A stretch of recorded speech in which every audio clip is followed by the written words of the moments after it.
네, 부산 경남 시청자 여러분 설 연휴 잘 보내셨습니까? KNN 시사만사 송준우입니다. 닷새간 가족들과의 꿈 같은 시간을 보내고 일상으로 복귀한 오늘입니다.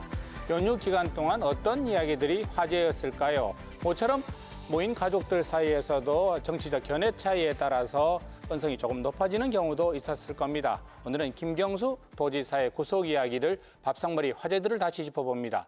이와 함께 이른바 젠트리피케이션으로 구도심으로 밀려나고 있는 예술가들의 이야기와 백화점에서 손님을 가장해 억대의 고가품을 훔쳐온 한 30대 여성의 이야기 등을 주제로 올려봅니다. 먼저 첫 번째 순서 부산 경남 정치권 현안을 콕 집어서 이야기하는 PK 정치 토크. 오늘은 경남 편입니다.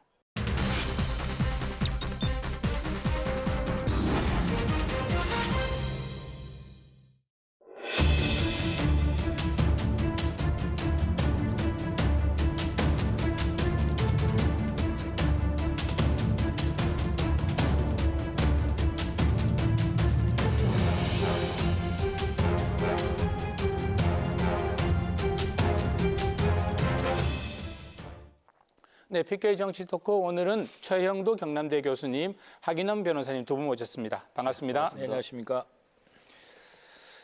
경남은 대통령의 사저가 있는 곳이기도 하고 또 이게 뭐 현 정부가 지역 개발 사업에 아주 뭐 힘을 보태서 밀어주는 지역이기도 하고 그런데도 현직 도지사가 이 법정 구속된 지역이기도 합니다. 설 연휴 지역을 돌아보시면서 이게 뭐 어떤 느낌 받으셨습니까? 네, 뭐 민주당이라든가 민주당의 주변이라든가 이쪽에서는 상당히 그 목소리 높은 데 반해서 네. 제가 보니까 이제 택시 타면서 기사님들하고 이쪽 와요. 어떻습니까? 그러면 당연한 일 아닙니까? 이렇게 이야기하는 걸 보면은 오히려 이제 구속이 예, 경남 사람들이 좀 조용하긴 하지만 네.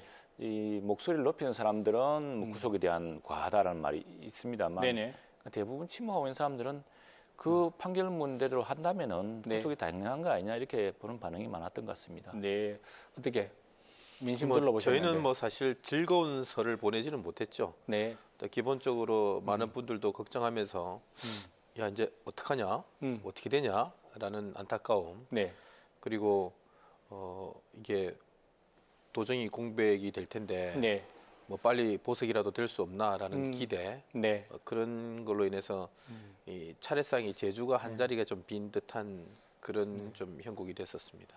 예, 알겠습니다. 이 각자의 입장에서 예, 이야기를 하셨습니다. 자, 설 연휴, 닷새 연휴 끝나는 시점에서 민주당을 시작으로 해서 각 당의 설 민심에 대한 논평이 있었는데 화면 보면서 이야기 나누죠. 어제 국회에 있었던 민주당 이 편입니다.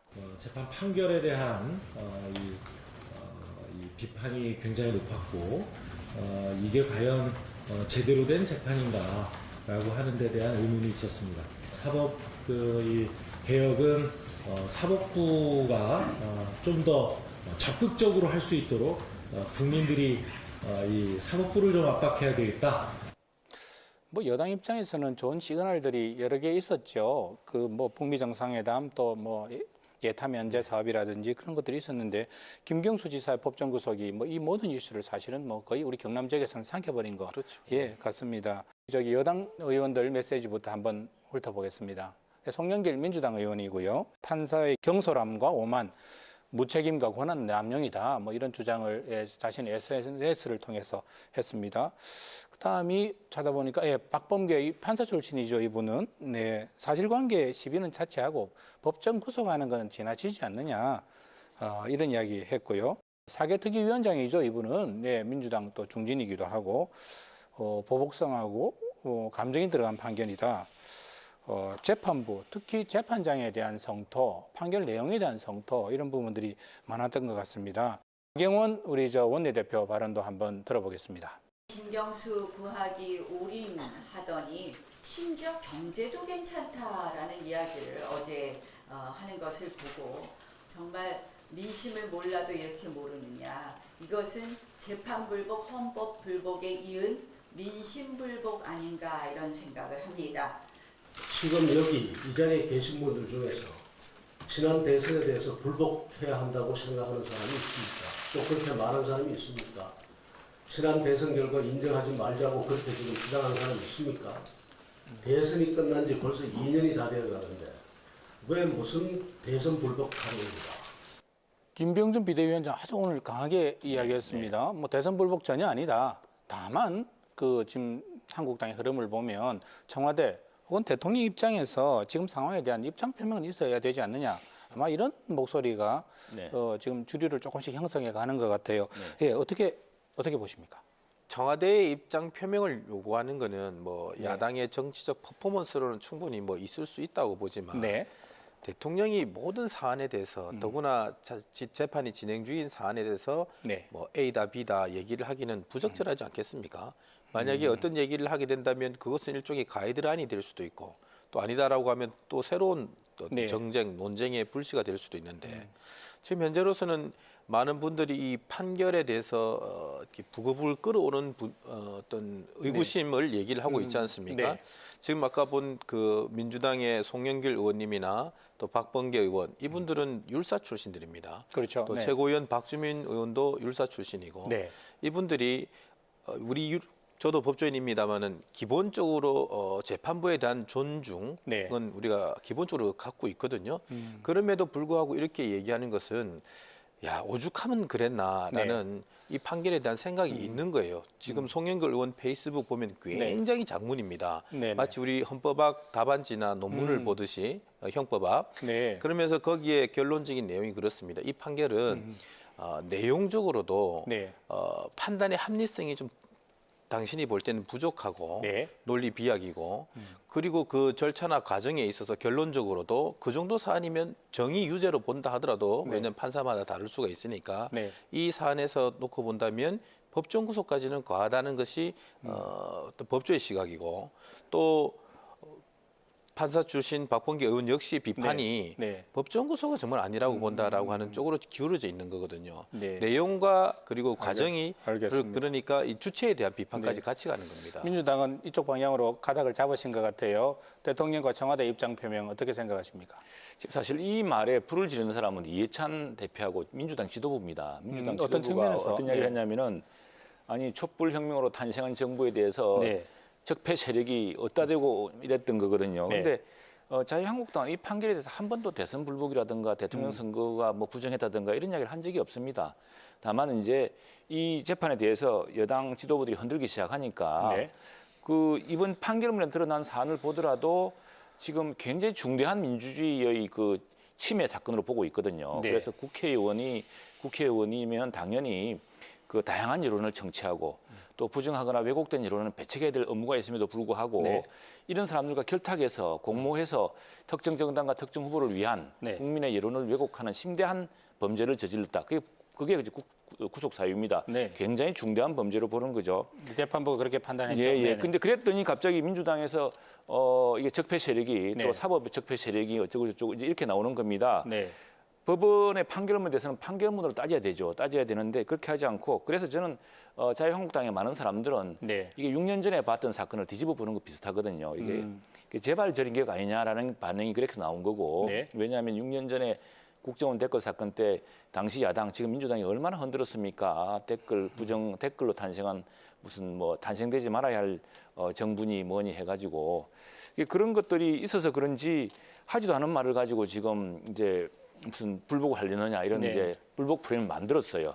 불복 프레임은 이미 누구 차에 걸쳐서 오늘 김병준 위원장까지 얘기했지만 불복 프레임을 한 번도 제기한 적이 없습니다. 네. 그리고 보수한 사람들은 혼란을 싫어합니다. 대개는 질서를 좋아하기 때문에 네. 그렇게 한 적이 없는데 그래서 이제 엉뚱한 대선 불복 프레임은 민주당 지도부가 만든 것이고 이 사안은 지금 재판부가 아주 여러 증거를 거쳐서 가치고서 판단한 일인 만큼 그 증거에 대한 항소심에서 그리고 대법원에서 일단 판결을 기다려 보는 것이 도리인데 특정 정당에 불리한 판결이 나왔다고 온 정당이 다 일어서 가지고 이렇게 사법부를 공격하고 또 무슨 적폐 세력이니 이렇게 하는 것은 굉장히 부당하고 민주주의를 오히려 흔드는 일이라고 생각을 합니다. 알겠습니다. 그런가 하면 저 구속 상태에 있는 김경수 지사를 보석으로 좀 내보내줘야 된다라는 운동이 경남 지역에서는 상당히 활발하게 또 진행이 되고 있는 것 같아요. 네, 지금 저 화면에 보이는 게 탄원서인데 제목이 그렇습니다. 김경수 도지사의 불구속 재판을 간곡히 요청한다.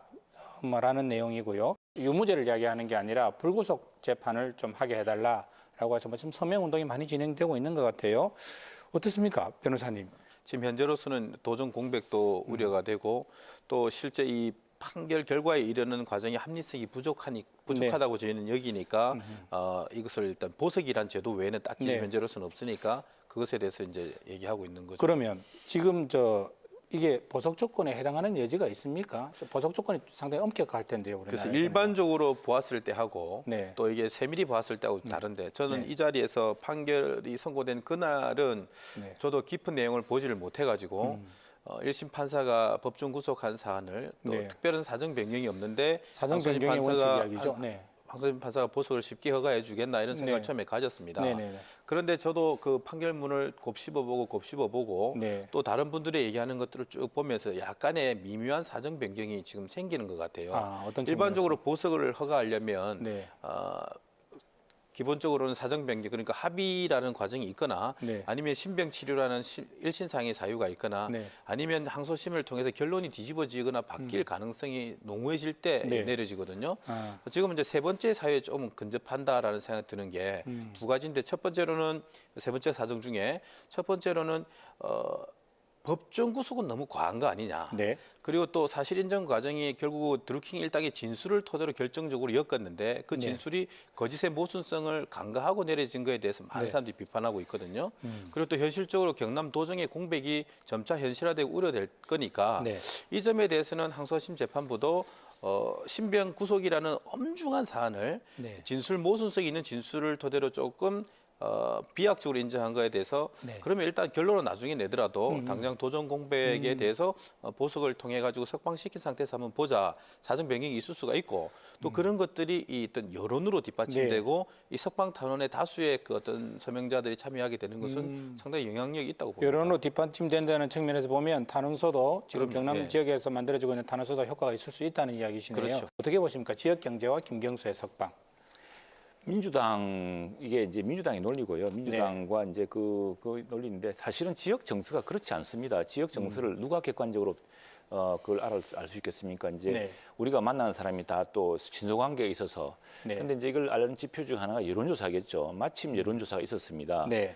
그 리얼미터가 이제 방송사 한 군데와 해서 한 조사 발표인데 거기 보면은 지금 김경수 지사에 대한 법정 구속이 적절했느냐라고 생각하느냐는 질문에 대해서 적절하다라는 질문이 46.3%였습니다. 전국적으로. 네.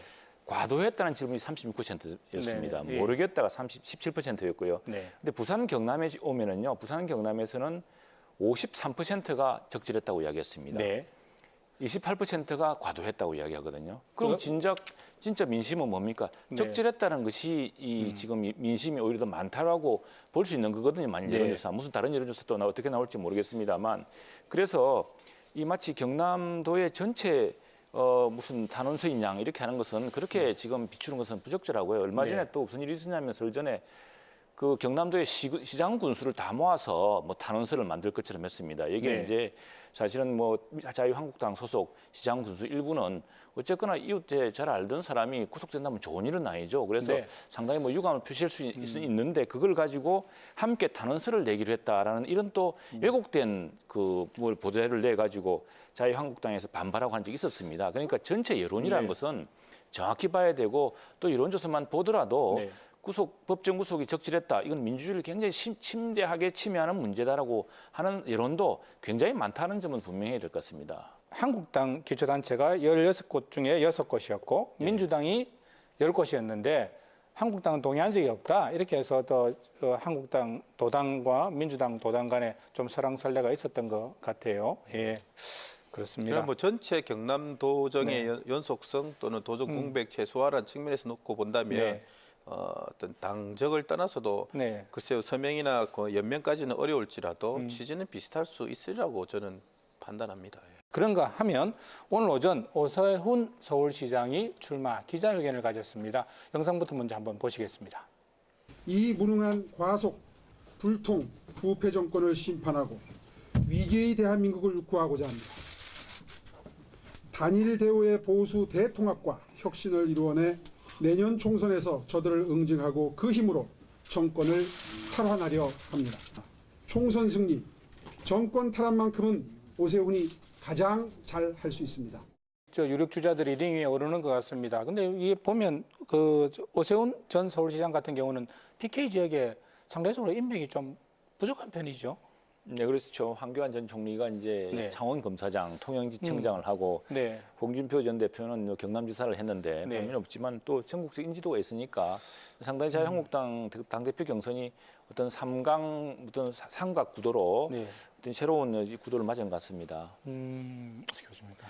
저도 그 창원시청에서 네. 그 오세훈 전 시장님이 오셨더라고요. 그 아, 가까이서 이제 옆으로 지나가는 걸 봤는데 네. 창원에 특별하게 무슨 연구가 있지라는 생각을 했다가 방금 이제 말씀처럼 여기는 연구가 부족하니까 외곽부터 먼저 들른다 이런 생각이 들더라고요. 실제로 이제 오세훈 전 시장이 보수 일각에서 황교안 전 총리가 나타나기 전에는 굉장히 그 어떤 호감 유력 네. 주자였거든요. 또 젊고 참신한 이미지도 있었고요. 네. 그래서 아마 황교안 총리가 나타나면서 오세훈 시장이 좀 타격을 제일 크게 받을 거로 저는 보여지고 방금 말씀하신 것처럼 이게 뭐 정권 탈환의 선봉장이 되겠다라는 측면에서 놓고 본다면 아직은 당신들이 예전에 무상급식이나 촛불로 그 국정농단의 촛불로 이어진 이것에 대해서 좀 진지하고 또 세밀한 반성은 좀 부족하다. 마치 뺏긴 것처럼 이 얘기를 하고 있는데 그 당시의 상황은 못해서 어떻게 내려올 수밖에 없었던 상황인데 이해가 좀 부족한 것이 아닌가 생각이 드네요. 반성과 뭐 이해, 성찰이 부족했다. 저희에게 이제 뭐 불통, 과속 뭐 이런 온갖 얘기를 하던데 네. 불과 몇 년 전에 그 어떤 상대 진영이 들었어야 될 그런 내용들이거든요. 알겠습니다. 이렇게 되면 또 대표적인 친박 진영의 황교안과 그리고 대표적인 비박의 오세훈 이 양강구도가 통상적으로 자리 잡게 되지 않을까라고 생각을 했는데 이런 상황 중에서 홍준표 전 우리 경남도지사는 또 우리 전 대표는 이게 어떤 포지션을 취해야 될까요? 근데 지금 그동안 쭉 그 뉴스를 보면은요. 네. 황교안 전 총리나 오세훈 전 시장은 사실 그 구도를 벗어나려고 했던 것 같습니다. 그래서 오세훈 전 시장 구도에서도 우리가 친박적 인사를 영입하겠다라고 했고 또 황교안 전 총리의 경우는 실제 지금 대변인이 김무성 전 대표, 김무성 대표의 대변인 하던 분이 정성일 대변인을 맡고 있습니다. 아, 그렇게 되네요. 네네네. 네네. 서로 부족한 부분을 채우려고 하고 그래서 있는 사실은 중이네요. 당초에 양강 구도라고 보지 않았습니까? 네네. 전국적 이제 여야 그 지지로 가지고서 했을 때 그래서 당시에 이제는 그 황교안 친박 비박이 아니라 통합을 해 나가면서 한쪽은 뭐 이른바 정통 보수, 다른 한쪽은 혁신 보수 이런 어떤 신선한 경쟁 구도가 좋지 않겠나 되게 그런 합의가 있었고 그렇게 캠프를 구성하려고 했던 것 같아요. 그런데 여기에 홍준표 전 대표가 뛰어들면서 도로 친박당이라고 하면서 황교안 전 총리를 이제 공격하면서 일종의 프레임 만들게 프레임을 들어갔죠. 이제 홍준표 대표가 네네. 만든 건 셈이죠. 네네. 그런 상황이 벌어지면서 홍준표는 자기 자리를 만들어 가려고 노력하는 그렇습니다. 거군요. 네네. 이제 오세훈 전 시장님도 황교안 전 총리가 이제 나오면서 이렇게 타격을 받지만 네. 또 결정적으로 더 큰 타격을 받는 게 홍준표 전 대표잖아요. 네. 어떤 측면에서 볼 수 있을까요? 예를 들면 전에도 제가 한번 어디서 말씀드렸는데 네. 지금 이제 보수 쪽에서는 대안을 찾고 있는데 그냥 내지르는 사이다와 같은 대안을 넘어서 네. 품격을 보여주고 실력을 보여주는 대안을 찾고 있는데 그런 대안이 없을 때는 할 수 없이 콜라라도 마셔야 된다 이런 생각으로 있다가 지금 현재로서는 황교안 총리나 또 오세훈 시장이 나타나면서 홍준표 전 대표 입지가 더 줄지 않겠습니까? 네. 그렇다면 그럼 홍준표 대표는 결국 이제 외곽에서 아웃사이드로 이제 이렇게 또 잽을 날리면서 이렇게 비판을 하겠죠. 저는 네. 뭐 그러면서 이제 앞선 두 주자가 이제 좀 뭐라노 이렇게 좀 깔아앉거나 네. 상처를 받는 그 과정을 지켜보는 그런 작전을 취하지 않을까 보여지네요. 갑자기 좀 북미 정상회담이 2월 27일로 잡히면서 같은 날 잡히면서 이게 자유한국당이 전당대회를 연기해야 되는 거 아니냐라는 논의가 오늘도 있었는데 아마 오늘 결론이 안 났던 것 같아요. 이거 어떻게 결론 날 거라고 좀 우리 한번 짐작해 볼 수 있을까요? 그러니까 이게 지금 이제 자유한국당 입장에서는 지금 네. 현재 그 북미, 미국 간의 협상이라는 이 큰 변수를 이제 생각을 해야 되는데 이게 뭐 그 사람들이 북한하고 미국이 자유한국당 전당대회를 고려하면서 날짜를 잡지는 않았겠죠. 그랬겠죠? 그래서 지금 네. 근데 저는 이제 일각에서는 이걸 연기하자는 주장이 나오는데 네. 지금 뭐 이건 홍준표 전 대표 같은 경우는 한 달 뒤로 연기하자 뭐 이런 이야기를 하셨더라고요. 네, 한 달 뒤에 연기한다고 더 좋은 결과가 있을지 모르겠는데 지금 이게 북미 정상회담이 어떻게 이게 과연 뭐 스몰 딜로 나올지 빅 딜로 나올지 뭐 어떤 변화가 있을지 모르겠는데 만약 여기에 시진핑까지 가세해서 네. 뭐 3자 혹은 문 대통령까지 가서 4자까지 가버리면은 네. 정말 봄 내내 이 문제로 이제 할 겁니다. 그래서 언론이 완전히 네, 그래서 사실은 당하겠죠. 나경원 원내대표가 적절한 이야기를 했는데 거긴 그 일이고 네. 우리는 자유한국당을 재건하는 문제고 뭐 이런 문제이기 때문에 자유한국당 일정대로 가면 되는 것이고요. 네. 어차피 북미 정상회담만큼 큰 스포트라이트는 받기 힘듭니다. 그걸 네. 경쟁 상대로 본다면은 그건 좀 넌센스 같고요. 그래서 오히려 제 생각에는 27, 18보다 뒤로 가면 또 후속 회담이 길어집니다. 뭐 네. 어떻게 후속 조치는 어떻게 될 것이고 파장은 무엇이며 그런다고 그 사이에 또 저 전당대 하는 사람들이 놀 수는 또 없지 않습니까? 네. 그렇다고 한다면 오히려 그 직전에 전당대회를 마치는 것도 방법이 아닌가 싶은데 어쨌거나 8일 날 당에서 결정한다니까 지켜봐야겠죠. 예, 네. 알겠습니다. 근데 그런 시각 자체가 물론 이제 그 흥행을 생각하고 염려하는 그 한국당의 분들의 마음은 이해가 됩니다만 사실은 지금 한국당의 전당대회나 김경수 지사의 재판이나 이런 것을 다 떠나서 우리 국가의 운명을 생각해 본다면 지금 북미 정상회담과 거기서 네. 이루어지는 좋은 결과들이 엄청 중요하지 않습니까? 근데 그것을 지금 현재 우리 어떤 정치적 그 어떤 정파의 어떤 일과 연결시켜서 다른 판단을 해야 된다고 논의 자체가 저는 참 우리나라의 미래를 생각해 본다면 좀 안타깝다는 생각이 듭니다. 네, 알겠습니다. 자유한국당이 어떤 판단을 내릴지 또 지켜봐야 될 것 같습니다. 오늘 바쁜 시간 내서 초대 응해 주셔서 대단히 고맙습니다.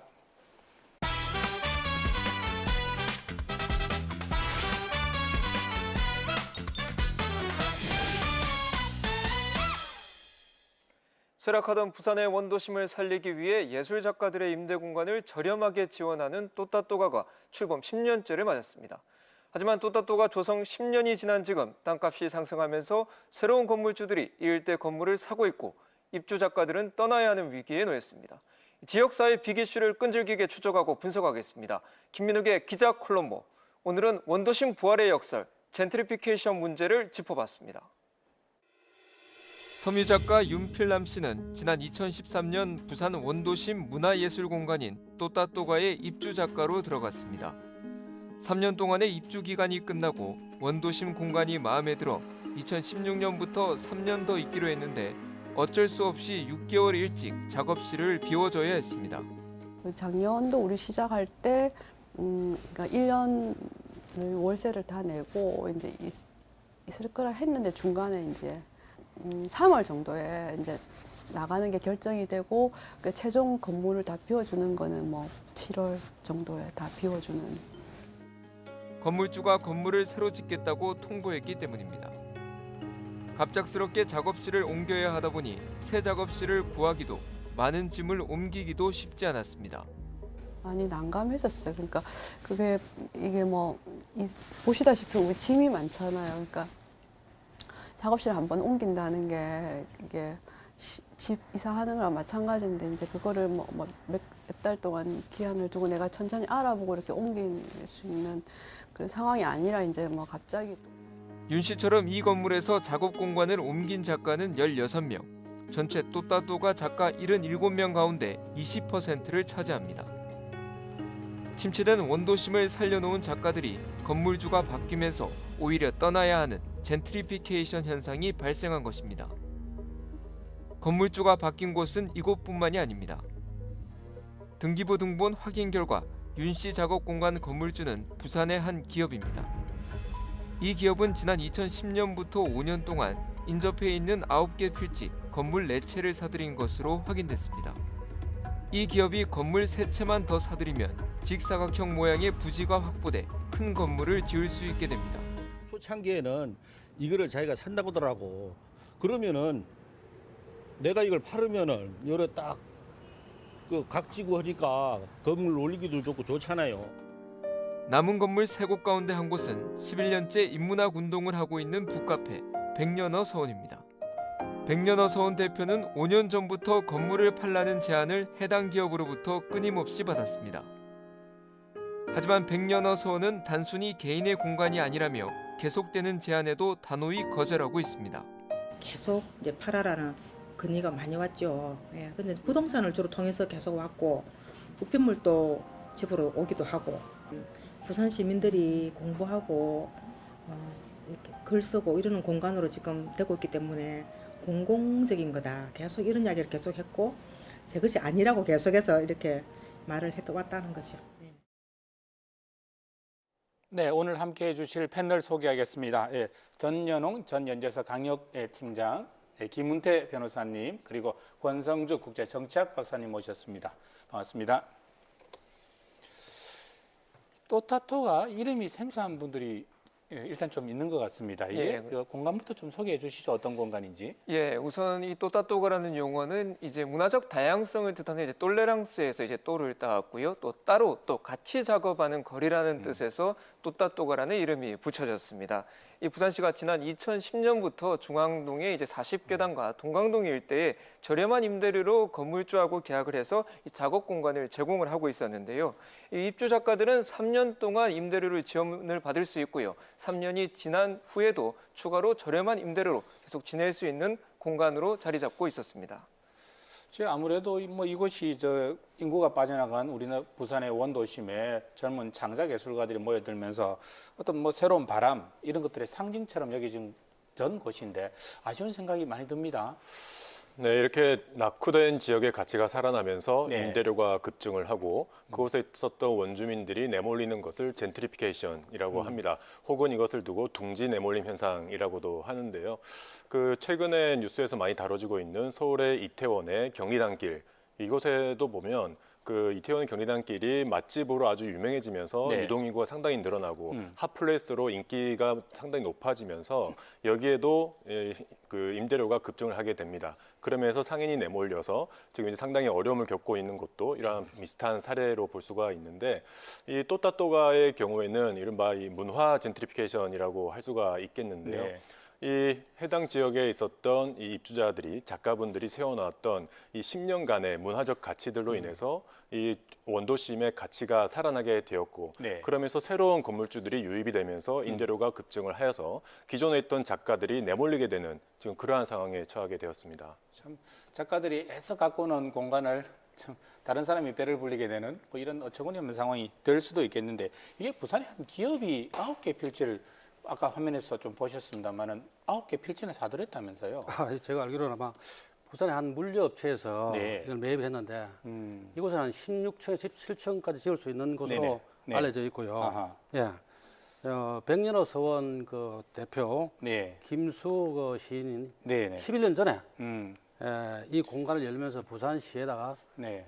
또따또가라는 용어를 맨 처음 아이디어를 제공한 분인데 작가들 여기 같이 모으자 이런 아이디어를 제공했군요. 네. 거기에 이제 주변에 네. 어울리지 않은 고층 건물이 들어서는 것은 네네. 반대하고 있는 상황입니다. 그게 10년 전이면 10년 사이에 광복동도 조금 이렇게 살아나게 되고 그리고 또 이게 북한 재개발도 진행되고 지가가 많이 올랐겠어요. 예, 제가 이제 현장에 있는 부동산 중개업소를 취재를 해보니까 10년 사이에 지가가 한 2배 가량 뛰었다고 합니다.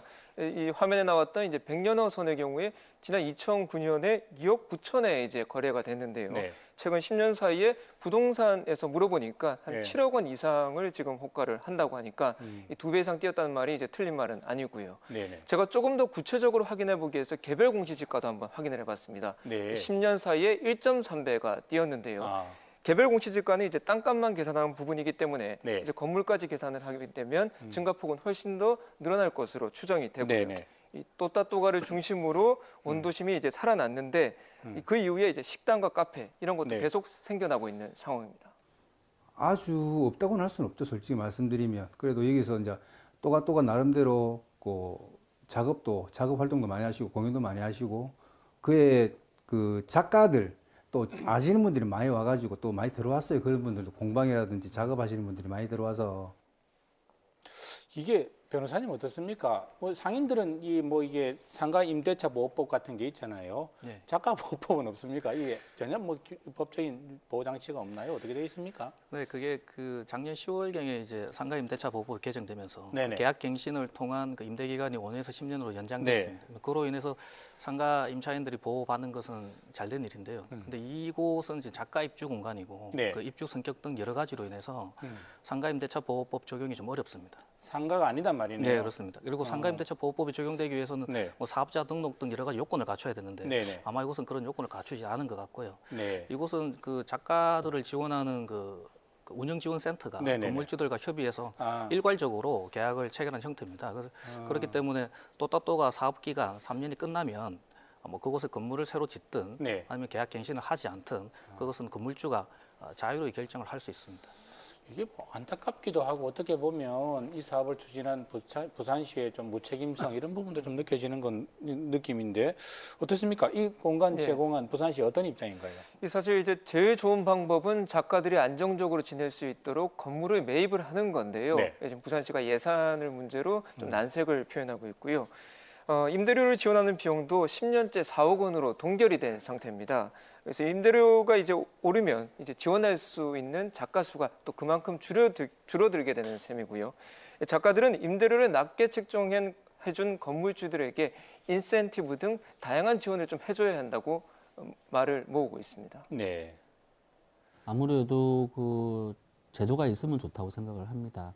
기존의 건물주들이 건물의 공간들을 문화공간으로 활용하겠다라고 의사를 내비치면 그분들에게 좀 세제나 다양한 어떤 관에서 해줄 수 있는 그런 인센티브들을 줬으면 좋겠다라는 생각이 들고요.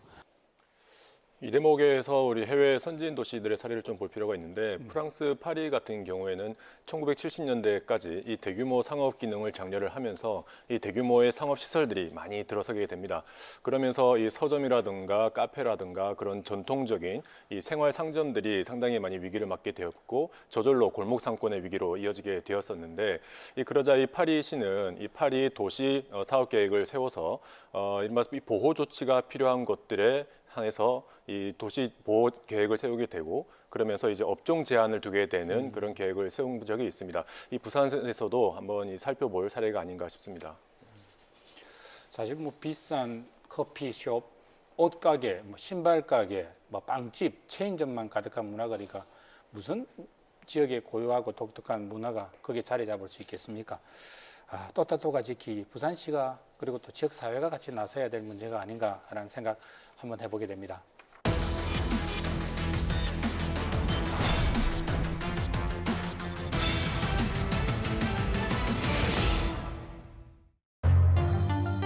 두 아이를 키우는 아내에게 매달 생활비 100만 원을 주면서 자신의 뜻대로 안 되면 생활비도 끊는 등 부부 사이 갈등이 심해졌다며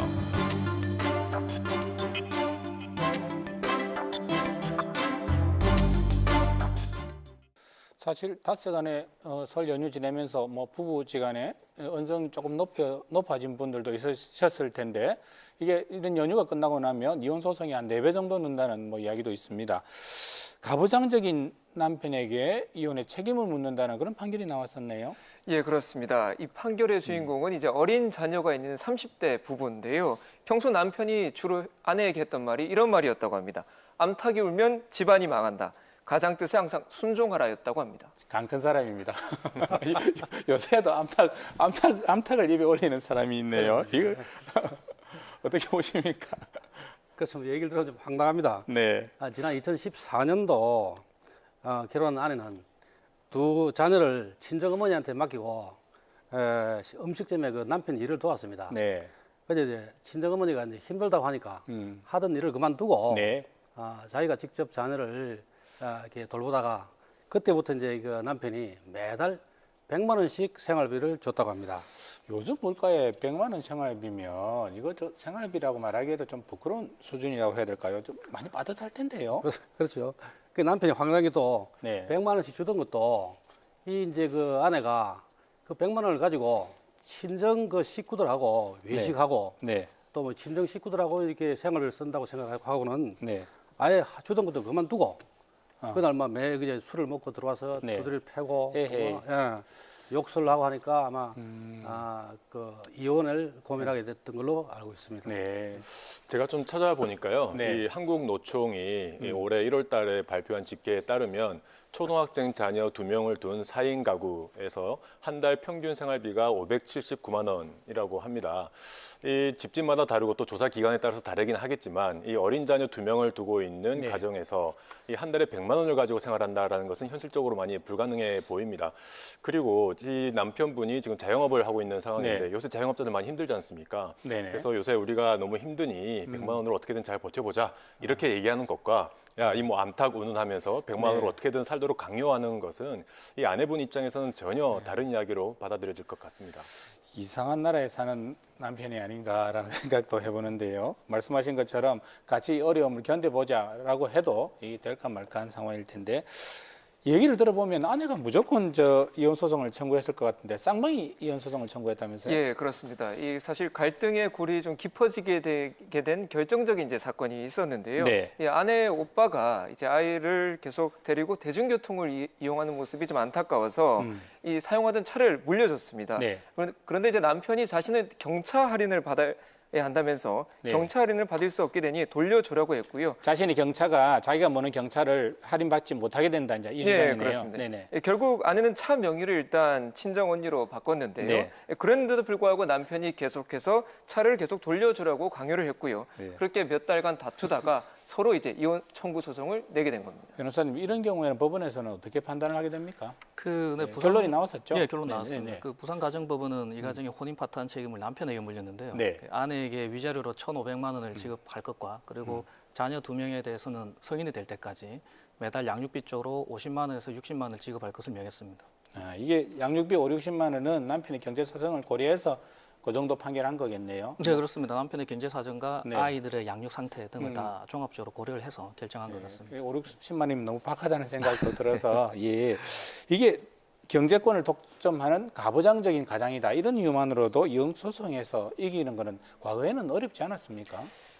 네, 그 민법 제840조가 네, 그 네. 1호부터 6호까지 그 재판상 이혼 사유를 규정을 하고 있습니다. 네. 그 중에서 6호는 이제 기타 혼인을 계속하기 어려운 중대한 사유라고 해서 좀 이혼 사유를 좀 포괄적으로 보고 있는데요. 뭐 경제권 독점이라든지 아니면 가부장적인 권위 이런 것들은 주로 이 6호와 관련해서 문제가 될 수 있습니다. 네. 과거에는 뭐 이런 것들이 뭐 이혼 사유로 인정받기 좀 어려운 측면이 있었던 건 사실이지만 지금은 꼭 그렇진 않고요. 지금 이 사건과 같이 구체적 사정에 따라서 충분히 네. 이혼 사유로 인정을 받을 수도 있습니다. 특히 한때 크게 문제가 되었던 황혼이혼의 경우에는 이런 경제권 독점이라든지 가부장적인 권위가 주된 이혼 사유로 많이 언급이 되곤 했었습니다. 평생을 함께해야 될 동반자인 아내를 이게 닭에 비유한 저 사람의 마음가짐으로 봤을 때 저 결혼이 유지된다 하더라도 앞으로 평탄했을까라는 의구심이 들기는 합니다. 안타까운 일이네요.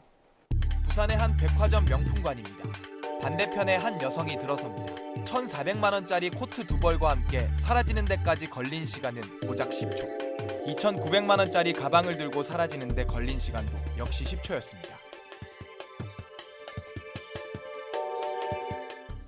어제 연휴 마지막 날이었죠. 센텀시티 백화점 지하 주차장들이 만차가 돼서 인근까지 몰려드는 승용차들이 넘치는 모습을 제가 지나가면서 봤었는데 이게 주부들이 명절 스트레스가 풀리는 백화점에서 그것도 명품관에서 대체 무슨 일이 있었던 겁니까? 예, 우선 화면을 한번 보시면서 설명을 드리겠습니다. 네네. 이 잘 차려입은 여성이 매장 안으로 들어옵니다. 이 수백만 원의 모피 코트를 하나 집어서 팔에 걸치는가 싶더니 이 걸친 채로 매장을 쓱 빠져나옵니다. 이번에 이제 또 다른 매장이 이제 나오는데요. 여기 한 점에 1,000만 원 가까이 한다는 핸드백을 하나 집어들더니 쓱 들고 또 빠져나옵니다. 이 범행 완료까지는 딱 10초.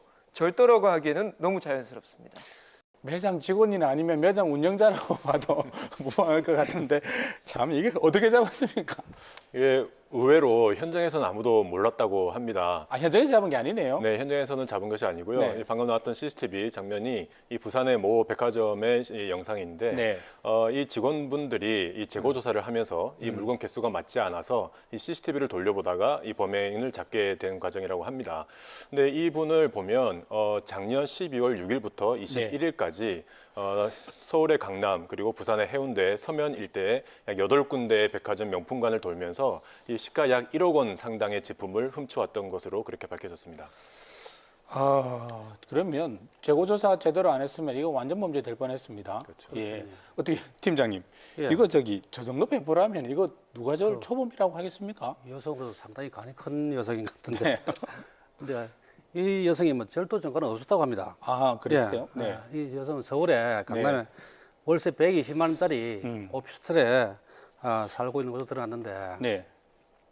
막상 잡힐 때 뵙고 나서는 생활고 때문에 이 도둑질을 했다 하고 이게 변명을 했다고 합니다. 참 상대적인 생활고인 모양입니다. 예.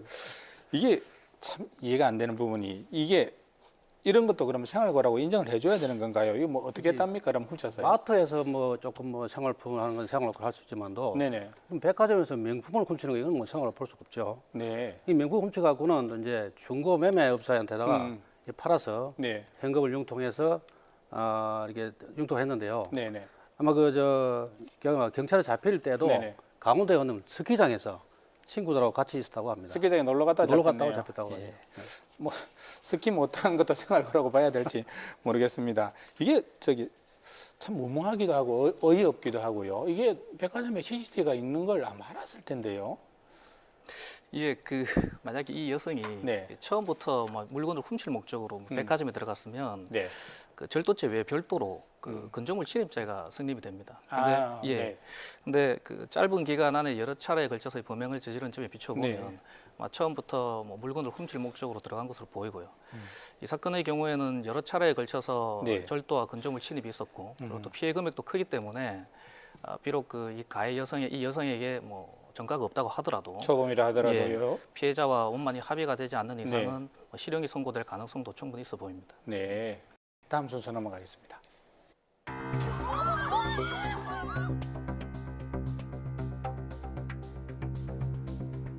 아내가 자신의 신용카드를 정지시키자 부부싸움 끝에 홧김에 이 같은 범행을 저지른 것으로 보고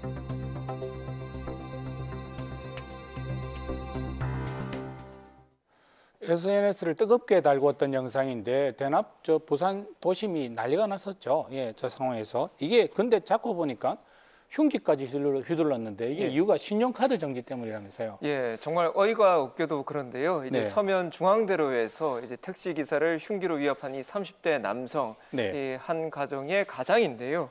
하지만 이제 평소 카드 지출이 이제 과했던지 아내가 이제 카드 사용을 이제 정지를 시켰습니다.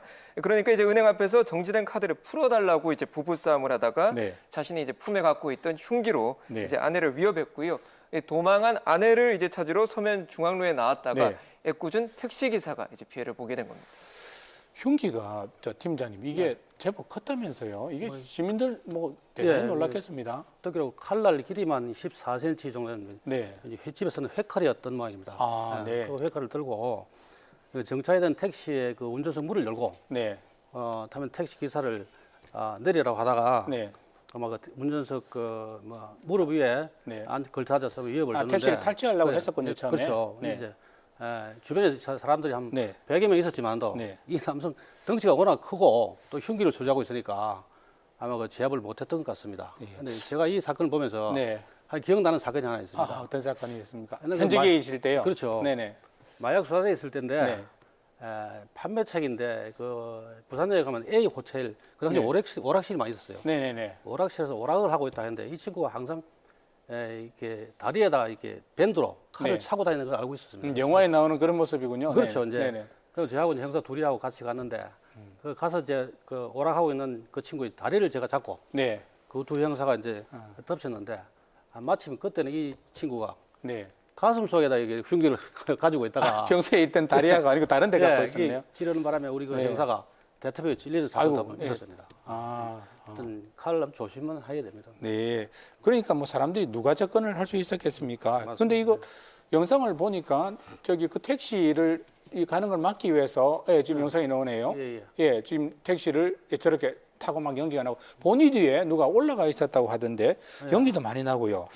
아직 경찰에서 조사를 하고 있는 상황이라서 확실은 알 수 없지만도 아마 그 택시 탈취했던 거의 뭐 가족 이런 걸로 추정을 하고 있습니다. 네네네. 본네트 위에 올라가서 그 남성이 하는 것을 행동을 저지하려고 했는데 이때 이 남성이 본네트 위에 올라온 남성을 떨어뜨리기 위해서 아마 가속 페달을 밟았는데 앞에는 또 멈춘 차가 있었겠죠. 그 이제 앞에 멈춘 차하고 이제 부딪히니까 뭐 연기가 났고 그랬던 것 같습니다.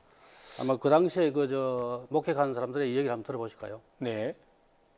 사람들이 많이 이렇게 막 몰려있고 하기에 차에 받친 데서 중간 차에서 막 연기가 났었어요. 제가 점심을 먹고 들어가는 중이었는데 쾅 소리가 나는 거예요. 그래서 막 가보니까 저희 사장님께서 연기 나는 택시 안에 막 뛰어 들어가가지고 기사님을 막 구출을 해오시더라고요. 그리고 막 뒤에서 막 칼로 막 난동을 피우시는데 저희 아직도 생각하면 가슴이 뛰어요. 정말 위험천만한 상황이었는데요. 조금 전에 저 인터뷰를 보니까 이게 슈퍼맨이 한 번 나타나셨어요. 이게 누구신가요? 이 인근에서 가게를 운영하시는 분인데 이 시민들의 비명 소리를 듣고 네. 이 반사적으로 뛰어나가서 택시 아하. 운전사분을 구해냈다고 합니다. 네. 여자들의 비명 소리가 많이 이분이군요. 들렸습니다. 그래서 그쪽으로 제가 가서 보니까 택시 안에 조수석 쪽에 문이 열려가 있는 상태고 안에서 그 범인이 그 택시 기사를 깔고 앉아서 왼손은 운전대를 잡고 오른손은 손은 칼을 들고 있었습니다. 그래서 재빨리 저는 범인을 밀치고 그다음에 안전벨트를 풀어서 기사 아저씨를 우선 안전한 데로 대피를 시켜야 되겠다는 생각에 이제 기사 아저씨를 없다시피 해서 이제 그 태아주병 앞에 벤치에 앉혀드리고 다시 이제 갔습니다. 가서 조수석 쪽으로 가서 그분과 실갱이를 하던 중에 제가 그 칼을 이제 잡으려고 시도를 몇 번 했는데 아직도 휘두르는 중이어서 이제 있었던 상황에 이제 경찰이 왔어요.